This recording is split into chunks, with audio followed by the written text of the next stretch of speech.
Oi, gente, um bom dia a todos e todas.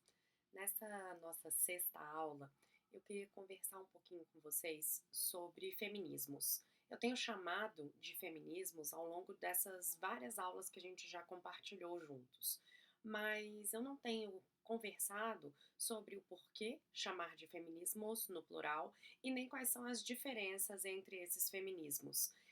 Nós chamamos de feminismos correntes teóricas e movimentos sociais que se encontram de uma determinada maneira, ou seja, na proposta política que tem, a proposta de redução de desigualdades, de explicação e de enfrentamento das desigualdades de gênero, mas cada uma dessas correntes pensa essas desigualdades de uma forma diferente e propõe intervenções sociais também diferenciadas de acordo com a sua proposta teórica. Então, antes de qualquer tipo de movimentação política, existe uma teoria embasando essa movimentação, essas articulações, essas formas e estratégias para conseguir conquistar algumas reduções de desigualdades, nós podemos dizer assim. Algumas das principais correntes são, eu coloquei aqui no lado, né, no nosso slide, são o feminismo liberal, o feminismo marxista, o feminismo radical, o feminismo interseccional e o feminismo islâmico. E eu queria falar um pouquinho deles para vocês e depois vocês podem procurar algumas dessas mulheres, né, algumas dessas referências, para que vocês se aprofundem um pouco.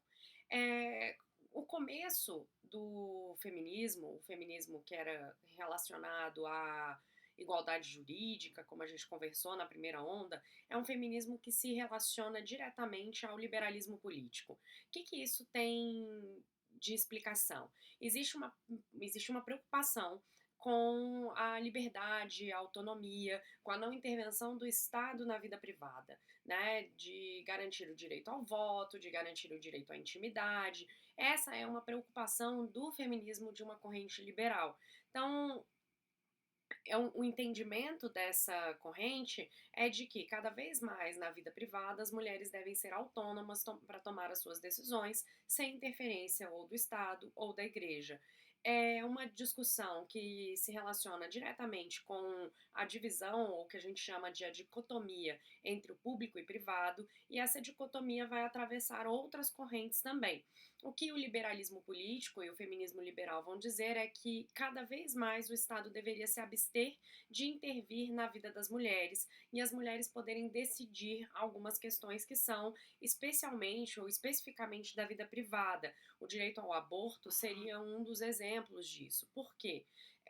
Seria uma relação das mulheres com o seu próprio corpo, uma decisão específica dessas mulheres e que o Estado não deveria regular, que o Estado não teria nenhuma ingerência sobre essa decisão. Essa é uma das discussões relacionadas ao feminismo liberal. Só que a gente tem um outro problema. Na mesma época do liberalismo político surge o romantismo, que é uma corrente literária, mas uma corrente literária que discorda um pouquinho dessa ideia de divisão entre o público e o privado, para dizer que no privado as pessoas também precisavam corresponder às expectativas sociais. E isso é algo com que eu concordo, né, que a gente tem conversado aqui sobre como é que os papéis sociais, os papéis de gênero, continuam operando nas famílias, por exemplo, que seria considerado o espaço privado para o liberalismo político. E o romantismo vai fazer uma separação um pouco diferente do liberalismo. Em vez de público e privado, o romantismo separa entre o social e o pessoal e vai dizer que as pessoas precisam de um espaço em que elas possam ser totalmente livres, e esse espaço seria o espaço da intimidade e não do privado, seria o espaço da amizade, o espaço dos amores e dos afetos. Então isso também interfere um pouquinho em como é que os feminismos vão trabalhar com a ideia de público privado, social e pessoal, porque a gente tem um reconhecimento de que a maior parte das violações de direitos ou das violências, das humilhações que mulheres passam, são cometidas dentro desse espaço privado e nas relações pessoais. E aí outras correntes feministas vão procurar outras formas de solucionar essas desigualdades e vão pensar em outras formas de intervenção para além da igualdade formal, como o feminismo liberal normalmente prega, e para além dessa discussão de autonomia individual dos sujeitos. Numa outra lógica mais comunitarista ou de uma discussão de autonomia que é um pouco mais ampliada, que não é plenamente individual, de uma discussão de uma autonomia que ela é sempre contextualizada, que as pessoas tomam decisões não porque elas são indivíduos somente racionais, mas que elas tomam decisões em contexto, aparecem outros feminismos, por exemplo, o feminismo marxista, o feminismo interseccional e o feminismo islâmico, que são alguns desses exemplos. O feminismo marxista dialoga muito e se contrapõe ao feminismo liberal. Ele vai dizer, olha só, não adianta nós pensarmos em uma sociedade livre sem discutirmos o modo de produção capitalista, porque esse modo de produção capitalista precariza vidas, ou seja, coloca alguns sujeitos, algumas categorias sociais, no caso as classes trabalhadoras, em uma posição vulnerável, precária, insegura. Então nós não podemos pensar a situação de mulheres descolada desse outro contexto capitalista que se cola nas desigualdades que são produzidas para mulheres. E aí uma discussão sobre trabalho doméstico, ou seja, sobre a divisão do trabalho doméstico e do trabalho fora da casa, vai ser muito central no feminismo marxista. Numa discussão, por exemplo, sobre como compartilhar o trabalho doméstico, ou seja, as tarefas que são domésticas e o cuidado dos filhos, como fazer com que isso ocorra de uma forma mais igualitária e distribuída comunitariamente, não se restringindo ao núcleo familiar burguês. E esse é um ponto importante da crítica marxista, principalmente da Alexandra Kollontai, de não colocar a responsabilidade sobre as tarefas domésticas e sobre os filhos somente num casal, que seria a representação da família burguesa, como nós já conversamos em outras aulas. Então, a ampliação, por exemplo, de intervenção comunitária, a criação de creches, escolas integrais, atividades de lazer que possam ser partilhadas por várias pessoas, por vários sujeitos dessa comunidade, é uma das pautas do feminismo marxista. A Donna Haraway e a Angela Davis são outros exemplos do feminismo marxista. A Donna Haraway já na filosofia e na antropologia, a Angela Davis no campo da política. Nós falaremos mais especificamente sobre a Angela Davis em uma outra aula, então não quero comentar tanto sobre ela aqui. A Donna Haraway, ela é uma mulher muito interessante porque ela vai discutir um feminismo também vinculado a uma discussão sobre o corpo. Então, ela tem uma discussão sobre corporalidade ou produção dos corpos nessa sociedade que é bem interessante. Ela vai discutir, então, como é que nós podemos pensar o uso dos nossos corpos, as próteses, a construção de uma captura desses corpos pelo modo de produção capitalista. Tudo isso é uma discussão muito importante para o feminismo marxista. O feminismo marxista também ele é central para pensar o emprego doméstico, e aí não só a divisão das tarefas domésticas, mas o emprego doméstico, né?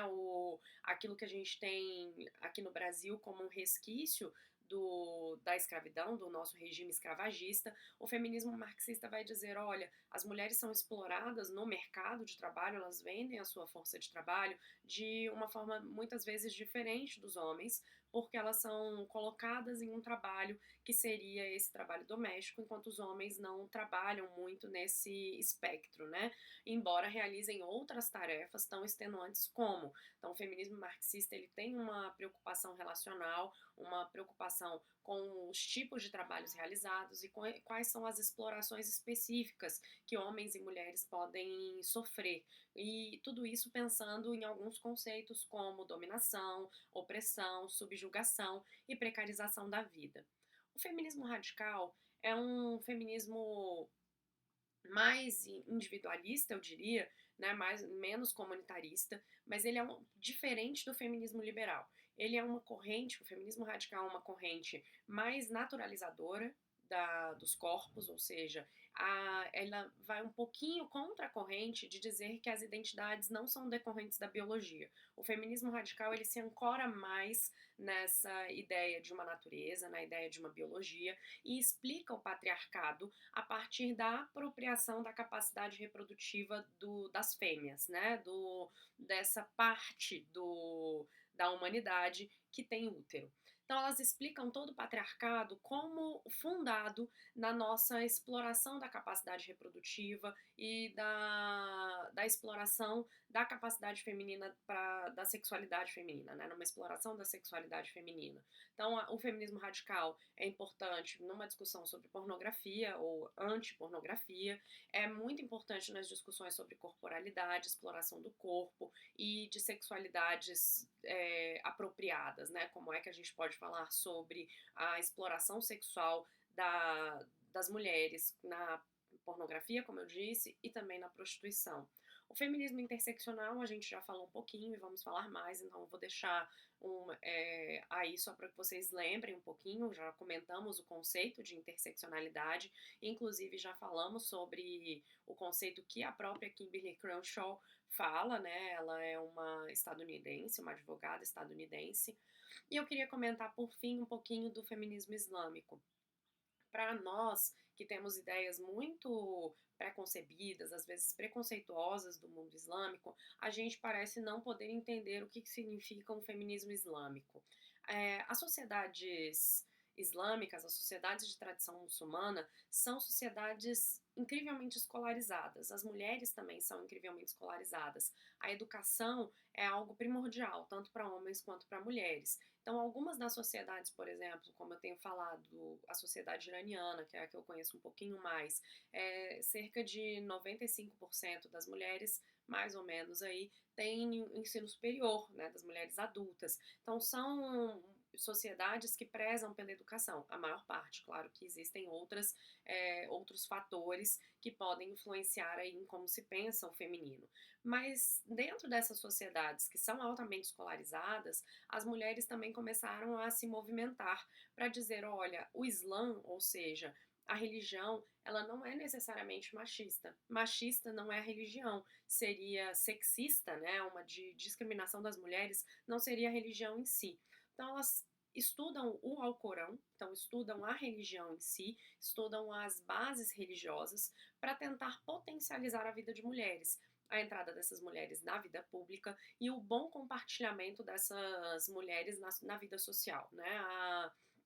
A entrada na vida social e a participação plena, tanto na vida religiosa como na vida pública, né? E não só na vida privada. E discutem algumas questões, por exemplo, o uso do véu, a liberdade pelo uso do véu, né? E principalmente nos contextos de conflitos interétnicos, como a gente vê na França hoje em dia, de tentativa de proibição do uso do véu em espaços públicos, como escolas. E as feministas islâmicas, elas vão discutir o como é importante identitariamente que essas mulheres possam ter autonomia para expressar a sua fé, assim como outras religiões, por exemplo, o catolicismo, permite que as mulheres e os homens façam disso algo da sua expressão, usem cruzes, usem escapulários, né, que tenham alguma referência identitária à sua religião. O véu e a vestimenta modesta para as feministas islâmicas também é importante.